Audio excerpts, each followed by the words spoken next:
தேவன் உங்களோட கண்ணீரின் சத்தத்தை கேட்டிருக்கிறார், உங்களோட அழுகையை கேட்டிருக்கிறார். God has heard your cry. பாருங்க, இங்கிருந்து புறப்பட்டு வருகிற ஒவ்வொரு வார்த்தையும் அது தீர்க்க தரிசனமாக இருக்குது. ஹல்லேலூயா.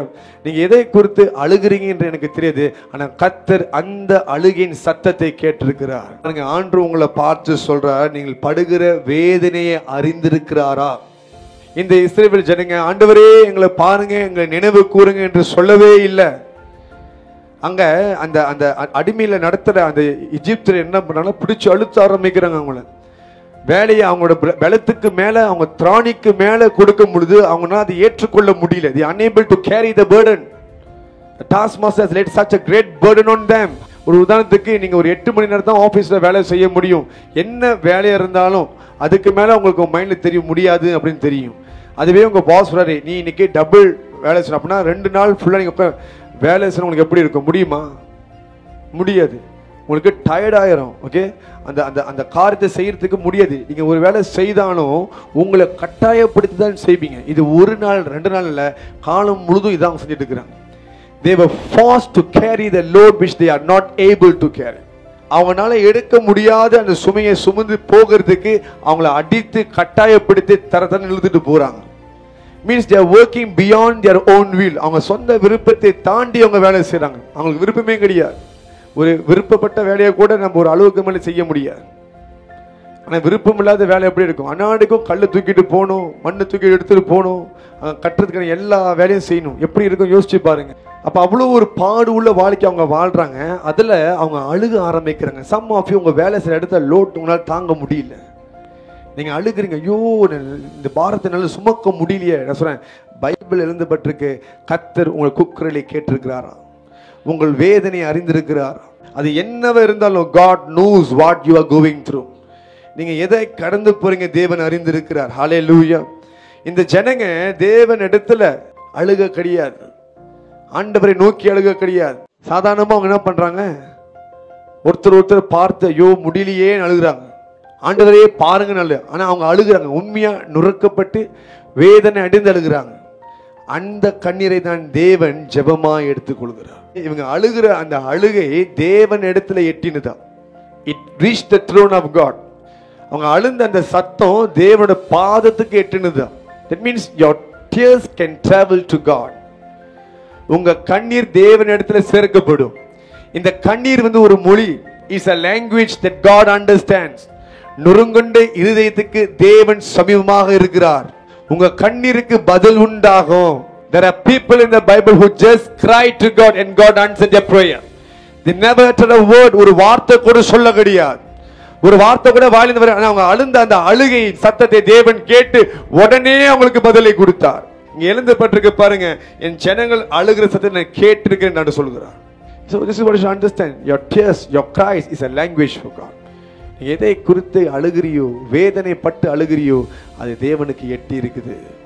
அதான் சொன்ன, கர்த்தர் உன் கண்ணீரின் சத்தத்தை கேட்டிருக்கிறார், அழுகையின் சத்தத்தை கேட்டிருக்கிறார். ஹல்லேலூயா.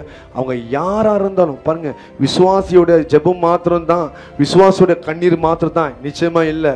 ஒரு புறஜாதி ஆண்டவர் அறியாத மனுஷன் அழுந்தா கூட ஆண்டவர் உடனே இறங்கி வருவார். அவன் தேவனை காட்டி கொடுக்கிறவனா கூட கர்த்தர் அவனுக்காக இறங்கி வருவார். அந்த யூதா கூட பிறக்கும் பொழுது தாய் வயிற்றிலிருந்து அவன் பிறந்து வளர்றவருக்கு அவனோட தேவைகளா தேவன் சந்திச்சிருக்கிறார். இவன் தான் அழிந்து போக போறானே, ஒன்னுத்துக்குமே பிரோஜனம் இல்லைன்னு சொல்லி தூக்கி போடுற தேவன் அல்ல. as long as they are alive, their tears accountable to God. ஒரு புறஜாதியோட கண்ணீருக்கு தேவன் பதில் கொடுத்திருக்காரு. அப்படி இருக்கும்போது உங்க கண்ணீர் விசேஷம் இல்லையா ஆண்டவருக்கு? கொஞ்சம் யோசிச்சு பாருங்க. சில பிலீவர்ஸ் சொல்லுவாங்க, பாஸ்டர் நான் சிலர் ஏமாத்துறது உண்மைதான், ஆனா விசுவாசி ஏமாத்த மாட்டேன்னு. ஏமாத்துறதே தப்பு இல்லைன்னா, விசுவாசி என்ன ஏமாத்த மாட்டேன், நான் அவிசுவாசி தான் ஏமாத்துவேன். ஹல்லேலூயா. ஏமாத்துறதே பாவம். நீ அவிசுவாசியை ஏமாத்தணும். அந்த அவிசுவாசம் உன்னை பார்த்து மனம் கசந்து அழுந்தால் அதுக்கு நீ பதில் கொடுத்தே ஆகணும்.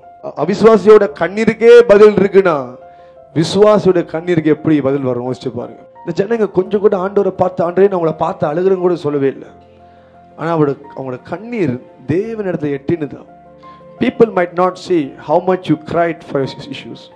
உங்கள் சூழ்நிலைகளுக்கு, உங்கள் பிரச்சனைகளுக்கு நீங்கள் அழுது யாருமே பார்க்காம இருக்கலாம், ஆனால் கர்த்தர் அதை அறிந்திருக்கிறார். Let me tell you something. The Lord sends His angels to collect your tears. கர்த்தர் அவருடைய தூதர்களை அனுப்பி உங்க கண்ணீரை துரித்தில் சேர்த்து வைக்கிறார். நீங்க அழுகிற ஒவ்வொரு அழுகைக்கும் கண்ணீருக்கும் பதில் இருக்குது. It is so much valuable. அது விலை உயர்ந்தது. ஒரு மனுஷனோட ஆவி கலங்கி அது நுறுங்கி போய் அதுலேருந்து அவன் கண்ணு கலங்கி தண்ணி வருதுன்னா you see that's so powerful. ஏன் ஆவி கலங்குன்னு சொல்றோமா? ஆவி கலங்கும் பொழுது ஆவியின் உலகம் அவனுக்கு நேராய் திறக்கப்படும். Heaven looks down. Heaven open up to those who are broken hearted. பரலோகமே திறக்கப்படும். அழுகிறவனை பார்த்து பரலோகமே திறக்கப்படும். அழுகைக்கு அப்படியே ஒரு வல்லமை இருக்குது. உண்மையா மனசுல உடைக்கப்பட்டு வேதனை அடைந்து அழுகிறீங்க தெரியுமா? அது வல்லமையானது. அதுக்கு தேவன் நிச்சயமாய் பதில் கொடுப்பார். அதான் சொல்ல, யாருமே அழுக வச்சிடாதீங்க. யாரையுமே அழுக வச்சிடாதீங்க. முடிஞ்ச அளவுக்கு கத்து செய்யாதீங்க. Because it's so powerful. ஒரு சிலர் அழுகும் பொழுது அது உங்க வாழ்க்கையில கசப்பின் சாபம் உண்டாகும். ஜிஜஸ் தினகரன் ஐயா ஒரு பெங்களூர் ஊழியத்துக்கு போயிருந்திருக்காரு. போகும் பொழுது அவர் ஒரே மகன், அவங்க அம்மாவுக்கு ஒரே மகனாக இருக்கிறார். அப்ப அங்க போய் அந்த ஊழியத்தில் கலந்துகிட்ட வசி அவரால் தாயை மறித்து சீக்கா இருக்கும் பொழுது மறிக்கிற நேரத்திலும் சரி வந்து தாயை பார்க்க முடியல. அவர் ஊழியத்தில் முடிச்சிட்டு தான் போய் பார்த்துருக்கிறார். அப்போ சில நாட்களுக்கு அப்புறம் பார்த்தீங்கன்னா அவருக்கு கிட்னியில் ஒரு பலவீனம் வந்துருச்சு. இது ஏன் ஆண்டவரே அப்படி கேட்கும் பொழுது, உன் தாயின் கசப்பின் கண்ணீர் என்று தேவன் சொன்னாராம். ஆண்டு நான் உங்கள் ஊழியத்தை நான் வந்தேன், உங்கள் ஊழியை செய்த நான் வந்தேன், நீ எனக்கு சரியா இருந்த மனுஷனுக்கு சரியா இருந்தியான்னு கேட்டார். தேவனுக்கும் உங்களுக்கும் இருக்கிற கணக்கு வேற, உங்களுக்கும் மனுஷனுக்கு இருக்கிற கணக்கு வேற. அந்த தாய் மனக்கசந்து ஒரே மகன் எனக்கு என் கூட இல்லையே நடந்துருக்காங்க.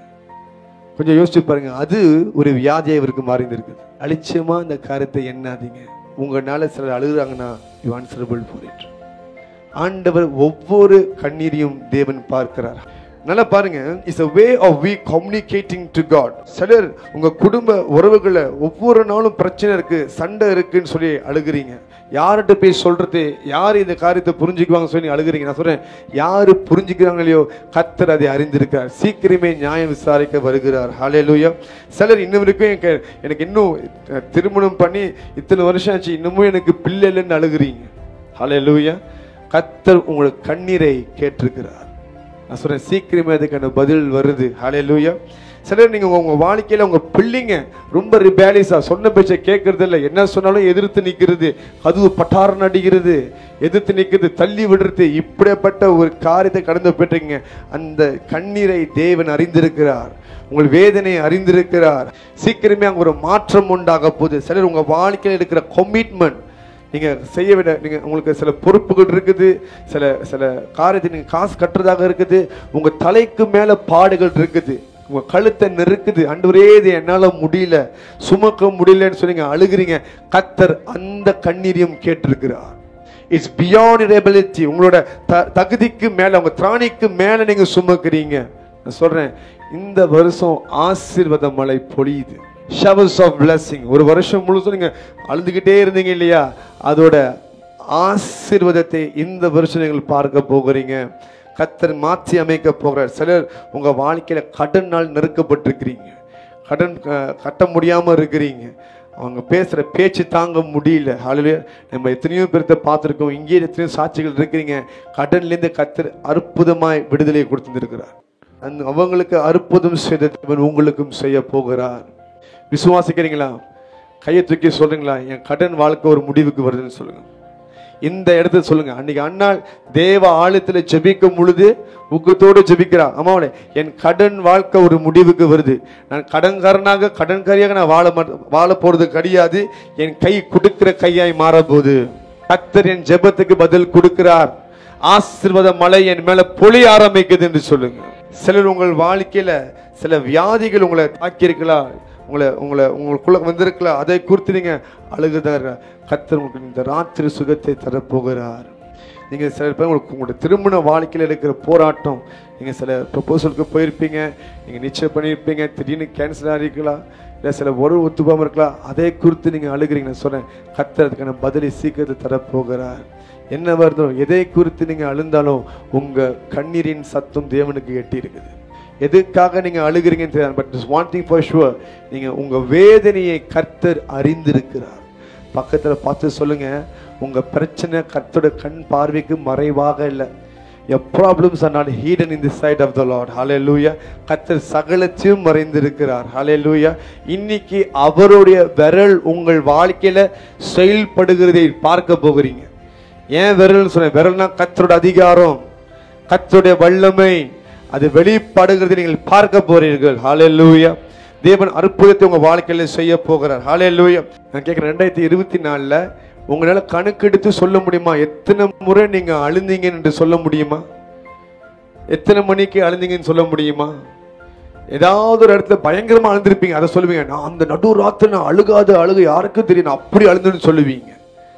நீ சின்ன அழுக பெரிய அழுகெல்லாம் இருக்கல, அதான் உங்களுக்கு கணக்குல இருக்காது. ஆமாவா இல்லையா? ஆனா கர்த்தர் எப்ப அழுந்தீங்க, எத்தனை மணிக்கு அழுந்தீங்க, எந்த இடத்துல இருந்து அழுந்தீங்க, எல்லாத்தையுமே எழுதி வச்சிருக்கிறார். எல்லாத்திலையும் கணக்கு வைத்திருக்கிறார்.